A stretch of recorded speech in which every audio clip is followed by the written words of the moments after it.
Why didn't you inform the authorities? Why was your first action to flee the country? The defense tried to object, but the judge allowed the question. The defendant did not give a clear and convincing answer. As the hearing ended, the jury received everything at their disposal: maps, diagrams, call records, photographs from the scene of the body's discovery, screenshots of the correspondence. It took them several days to come to a unanimous opinion. The atmosphere was tense, with journalists camped outside the building and activists gathering outside. Inside, there was a deathly silence. As the judge read the verdict, you could hear someone holding their breath. The jury found David Bogdanov guilty of second-degree murder. That sentence meant his actions were intentional and resulted in someone's death, even if the crime was not planned in advance.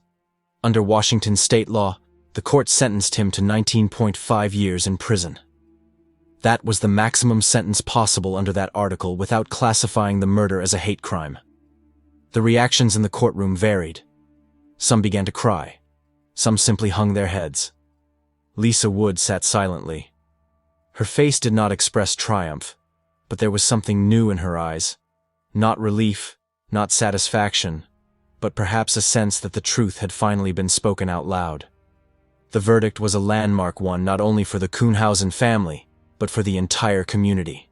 It became a legal and moral affirmation that trans lives have value, that a crime committed in the context of bias will not be excused, but held accountable, and that memory, even tragic memory, can have a voice, and that voice will be heard.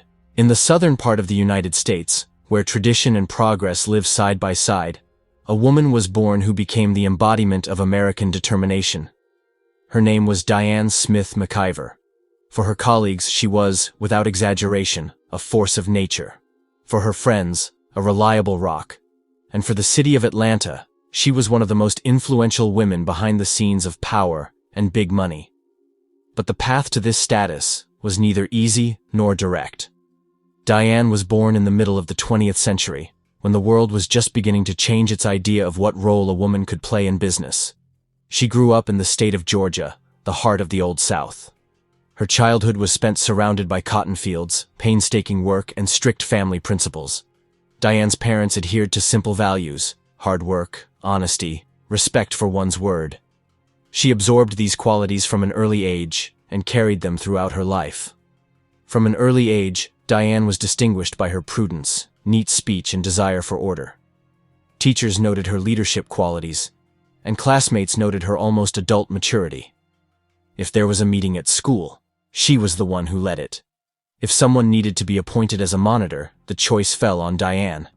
Even then, it was clear. She does not go with the flow. She changes it. After graduating from school, she entered the University of Georgia, where she studied business administration. At that time, this was an almost radical choice for a woman. But Diane did not care about the opinions of others. She came to study, to understand how the system works, and to learn how to manage it. Her classmates remember that she stood out for her businesslike manner, always arriving at lectures before others and leaving last. Her notebooks were covered in tiny fonts, as if each symbol was part of a larger strategy. With a diploma in hand, she burst into the world of corporate America, and almost immediately found her niche. First, she worked in banking, then in government contracts.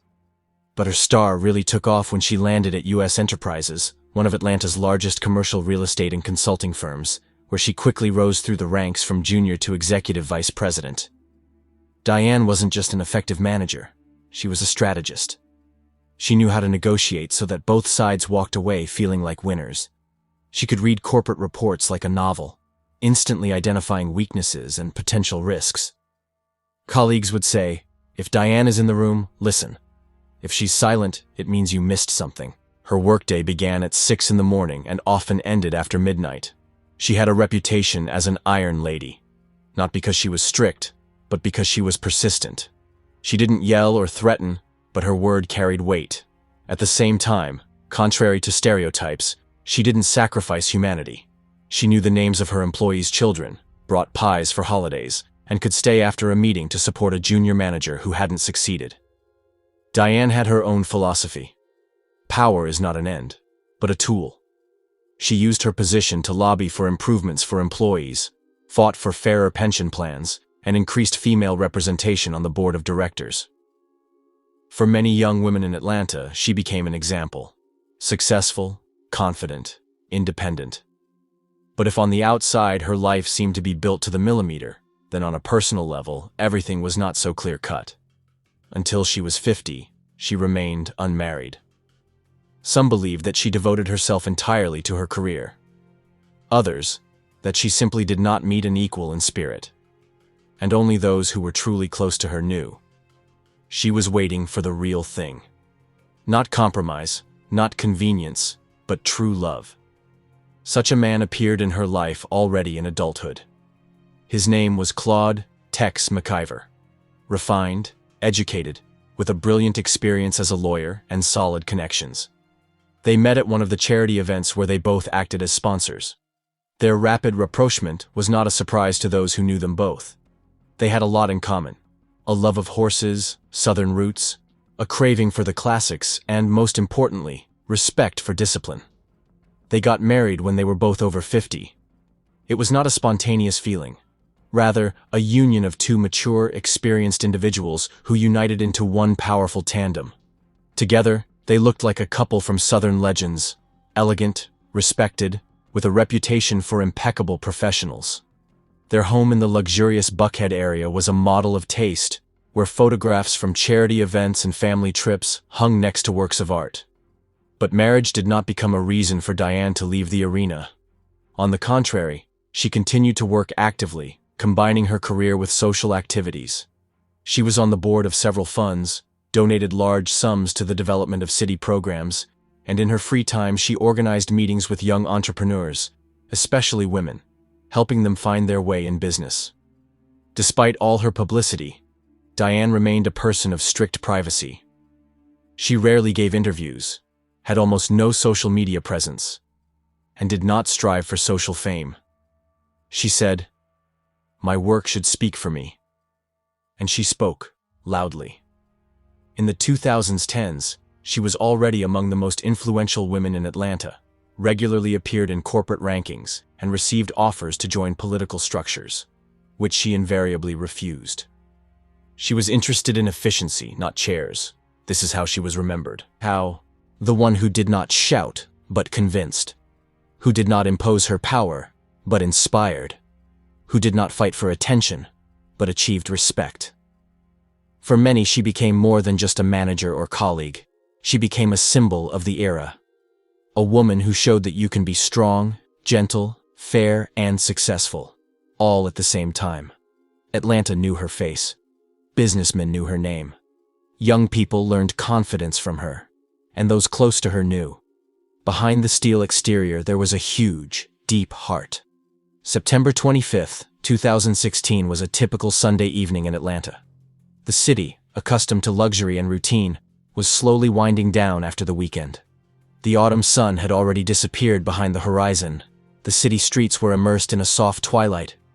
People were returning from barbecues, from Sunday services, from trips out of town. For Diane McIver and her husband Claude, whom everyone called simply Tex, this day also began calmly. They spent the weekend at the family ranch in Putnam County, their private corner of seclusion, where everything was measured, calm, and far from the noise of business. There, far from the bustle of the city, the couple took a break from the hectic life of Atlanta. Pastoral landscapes, horses, clean air, and cozy silence were a familiar part of their weekends. Next to them was an old friend of the family, Danny Jo Carter. She was connected with Diane by years of friendship, trust, and unconditional loyalty. They weren't just acquaintances. They were part of a tightly knit social environment in which everything was predictable and reliable. When evening came, the three friends gathered in a car. Danny Jo was driving, Diane was in the passenger seat, and Tex was in the back. They were heading back to Atlanta. The road was quiet. They were talking about nothing. The headlights were soft. Everything seemed familiar. But the closer they got to the city center, the denser the traffic became, and the situation outside the window became more alarming. According to eyewitnesses and later chronicles, the route they took back passed through the city center, and then suddenly turned off the highway. The reason why they decided to change their usual route still raises questions. It was done spontaneously, perhaps to avoid a traffic jam, perhaps because of the GPS, perhaps just on a hunch. As they entered a neighborhood that at night looked less welcoming than the wealthy sections of Buckhead, there was a slight tension in the car. At one point, Tex is said to have asked his wife to take his gun out of the glove compartment, supposedly for safety reasons. It was a Smith Wesson .38, a weapon he carried not for bravado, but as a symbol of the Southern habit of self-defense. Everything happened calmly, without hysteria, without haste, without a hint that this trip would soon change everything. Time passed. The car rolled through the evening city. The radio played softly from the speakers. No one shouted, argued, or complained. The people riding in the car were adults, experienced, self-confident. The driver drove with concentration. The passengers behind discussed how the new work week would begin. Everything was routine, even boring. At that moment, in the silence of the car, there was a sound that would forever echo that evening. A short, sharp pop. It was loud, but not deafening. Subtle, like the click of a broken harmony. A single shot. The car did not stop. At first, the driver did not even understand what had happened. Danny Joe Carter turned around. The first seconds. Confusion. Silence. Then a whisper. Then Diane's voice. It was weak. Very weak. She said only one phrase. "Tex, I think you shot me." The moment in which everything changed happened without warning, without a scene, without conflict, without drama, and most importantly, without an answer. What happened in that split second in the car, only 3 people knew. One was behind the wheel. One with a gun. One in the passenger seat. What happened next was more like a fight against time. Danny Joe Carter, without losing her composure, turned onto Piedmont Road, one of Atlanta's major thoroughfares. They didn't call an ambulance. They didn't stop. They didn't wait to be rescued. They drove themselves. The choice fell on Emory University Hospital, a renowned medical institution, not the closest, but with a high level of care. No one screamed along the way. The panic was internal, compressed. The atmosphere in the car was tense to the limit, but outside there was absolute calm. The car drove dozens of blocks, while inside the cabin there was not a conversation, but a count of time. When they pulled up to the hospital, everything was organized. Enter the emergency room, notify the staff, provide first aid. But time had already passed. Minutes mattered, and those minutes slipped away. While the medics did their best, Tex remained in the lobby, calm, silent, out of the way, not causing a scene. Danny Joe, according to the staff, was worried but focused. She reported that there had been an incident in the car, that it was an accident, that a surgeon was needed, urgently. At this point, other players began to enter the story. Doctors, assistants, security. But none of them knew yet how serious it was. No one knew how deep the damage was. No one knew that this was more than just an injury. It was something more. A short time later, the hospital received a call. It came from inside. Protocol required notifying law enforcement. The call was registered as a report of a woman admitted with a gunshot wound to the back. It was emphasized that the incident took place in a car. The weapon was registered, and the participants were reliable, well-known people in the city. Nevertheless, the case was unusual. When the police arrived at the scene, there was an SUV in the parking lot in front of the emergency room. There were traces of blood inside. On the front passenger seat, there was a small stain, barely noticeable in the dark. In the passenger compartment, there was a bag, a phone, and a jacket. The car itself was not damaged. There was not a single broken glass in the windows. The interior was in perfect order. The police officers began recording everything with millimeter accuracy. A report was drawn up. Recordings from the hospital's surveillance cameras were seized. The officers politely but attentively communicated with those present. No accusations, no abrupt steps. Everything happened correctly. But the tension was palpable, as if a question hung in the air that no one dared to answer. Meanwhile, behind the doors of the operating room, a struggle was going on. The doctors did everything they could. The team worked harmoniously, professionally, but the injury was serious, very serious. Time dragged on. Minutes became hours. The wait was excruciating. People in the lobby were waiting for news, but at a certain moment, a doctor came out from behind the door. He approached those waiting and said a phrase that finally changed the course of this story. Diane McIver died. It was at that moment that the old order fell apart. The death of a woman whose name was known in business circles, whose reputation was unquestioned, whose image was associated with trust and stability, became a fact. Shock, silence, and many questions that still had no answers. The death of Diane McIver rocked Atlanta.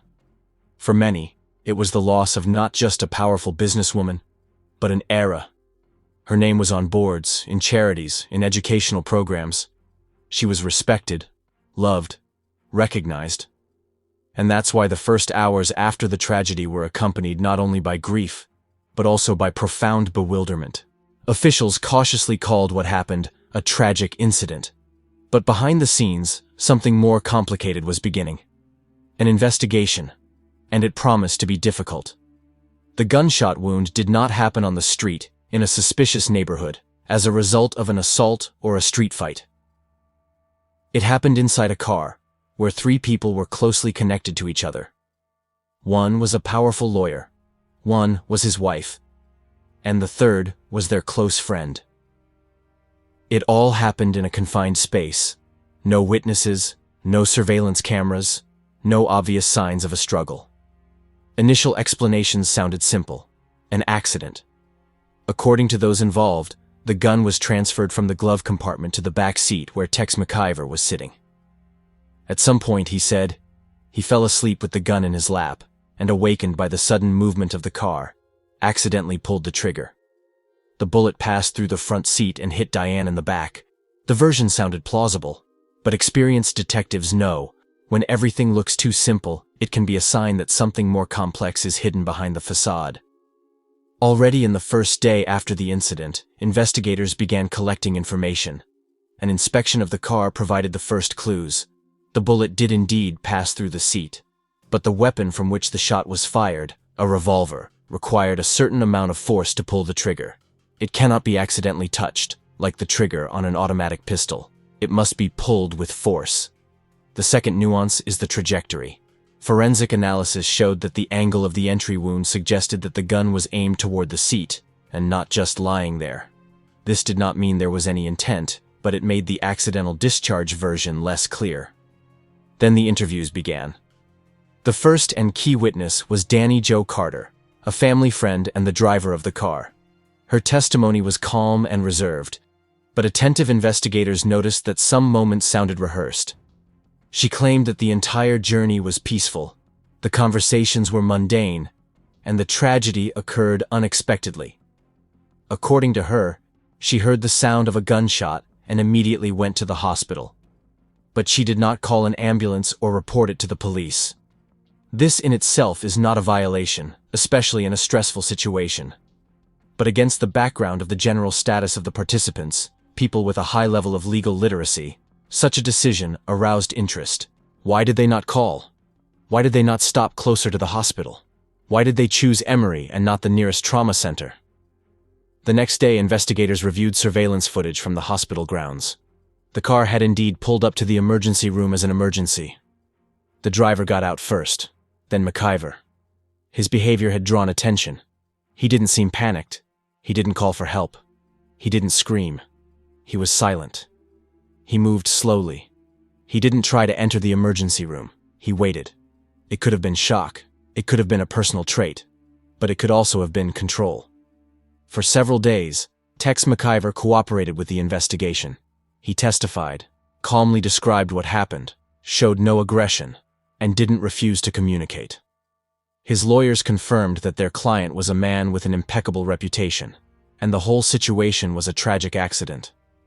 But the more details emerged, the more shadows appeared in the case. Investigators started with the background. They requested access to phones. They studied messages. They checked correspondence. And they found an interesting fragment. The day before the tragedy, Diane corresponded with a lawyer about changing the terms of the will. This was not confirmation of motive, but it raised questions. Why did she decide to review financial documents at such a time? Why now?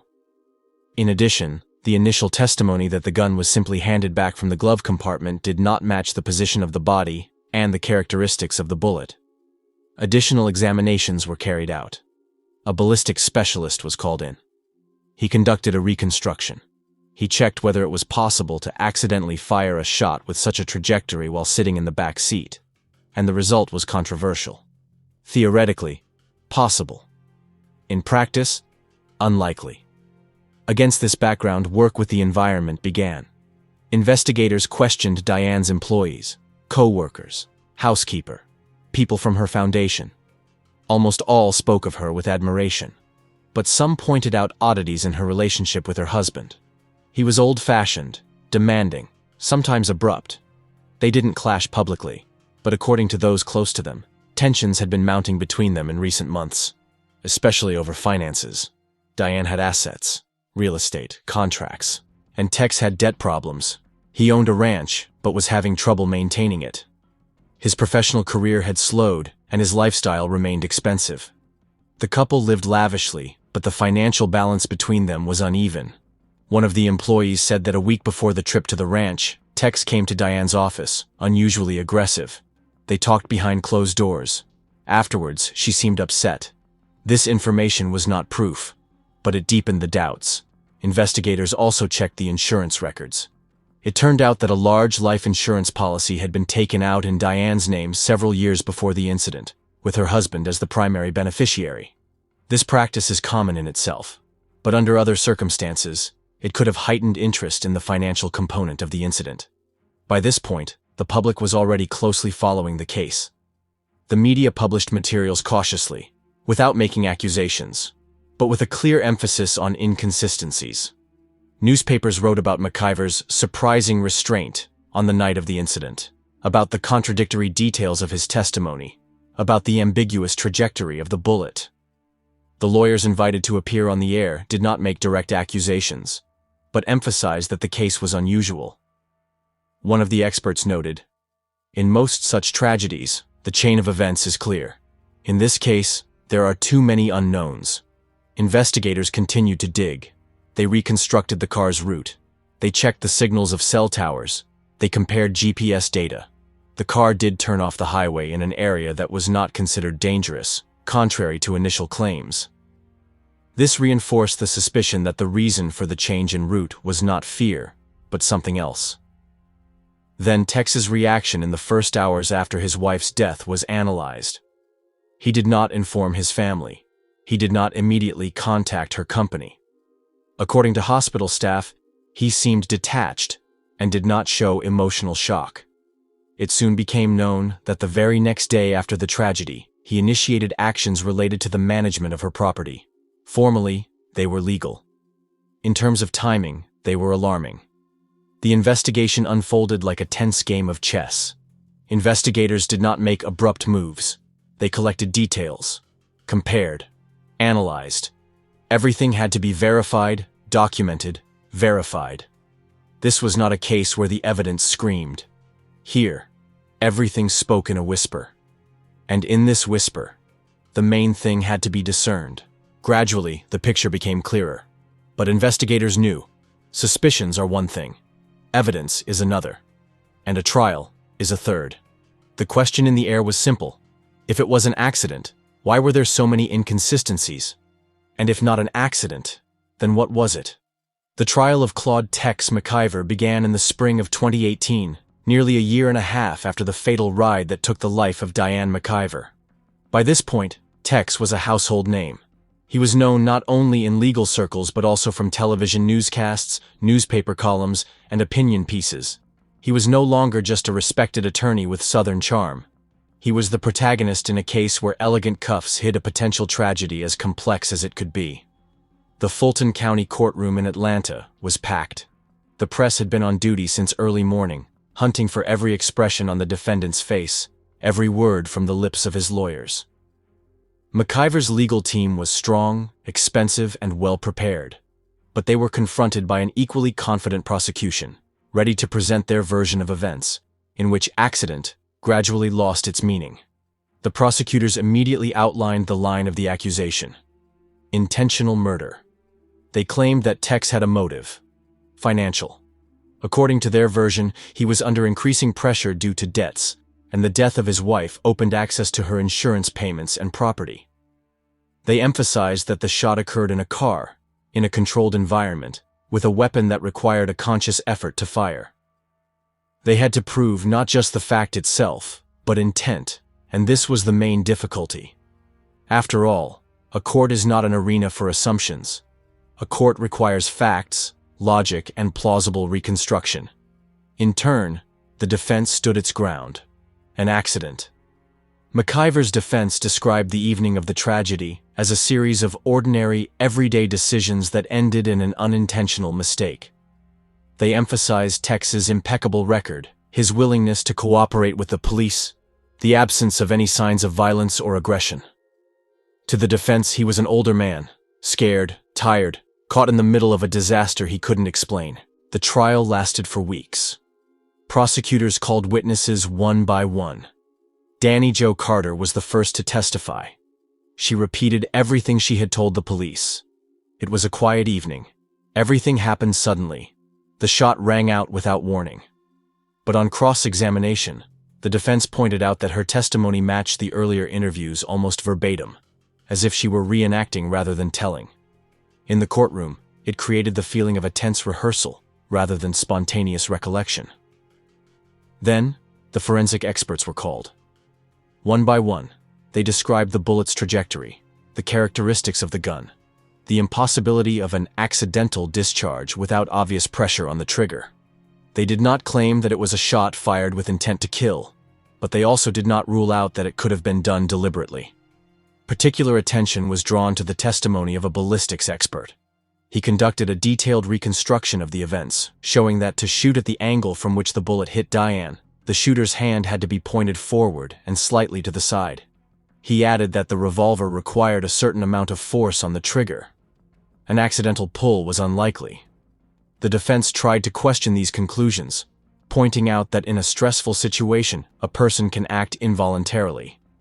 But even the judge, according to eyewitnesses, looked puzzled. The next step was the financial evidence. The prosecution presented a life insurance policy for Diane McIver worth hundreds of thousands of dollars. It listed Tex as the primary beneficiary. It also showed his debts, his back taxes, and the fact that he had discussed liquidating some of their joint assets with advisors just days before his wife's death. In the eyes of the jury, this provided the missing piece of the puzzle: motive. However, the prosecution knew that motive alone was not enough. They brought in a psychologist to analyze Tex's behavior on the night of the tragedy. The specialist noted his unnaturally calm state, his lack of reaction to his wife's death, his controlled behavior in the hospital and after. It wasn't proof, but it was a hint, and the jury heard the hint. And then the defense came into the picture. They portrayed Tex not as a cold-blooded criminal, but as an aging, tired man who had accidentally found himself in a tragic situation. They emphasized that Diane was not only his wife, but also his partner, friend, and support. They showed photographs from their trips, letters, gifts, voicemail recordings. All of this was supposed to prove one thing: there was no hostility between them. On the contrary, there was affection. And in such a union, murder seems unthinkable. An important moment was McIver's own speech. He walked into the courtroom confidently, spoke calmly, and avoided harsh expressions. He confirmed, yes, he asked his wife to give him the gun because he felt uncomfortable in the area they were driving through. Yes, he fell asleep. Yes, he woke up from the jolt of the car and perhaps accidentally pulled the trigger. He repeated, it was an accident. He said that he lives with this burden every day. His voice did not tremble. He did not cry. He did not try to evoke pity. He simply told. The closing statements of both sides were dramatic. The prosecutors emphasized that this was not a confused old man, but an experienced lawyer who knew how to control the situation. They said, only he could control the gun. Only he knew where the bullet was. Only he understood how close the target was. The defense insisted, you don't judge by emotion, you judge by law, and there is no evidence of premeditation. A few hours later, the jury retired to its deliberation room. The atmosphere in the courtroom froze. No one knew how long it would last. An hour? A day? A week? The decision was made on the third day. The jurors returned to the courtroom with an expression of restrained seriousness. The foreman stood up, picked up the verdict sheet, and handed it to the judge. A pause. Silence. And then it was. Guilty. Tex McIver was found guilty of murder, as well as several additional charges: unlawful use of a firearm and tampering with a witness. The judge, in announcing the sentence, said, "You were not a stranger. You were her husband, and you were the one she expected to be safe from, not deadly." Tex was sentenced to life in prison with the possibility of parole. The courtroom fell silent. Some sighed, some covered their faces, some simply hung their heads. Thus ended one of the most talked about cases in modern Georgia.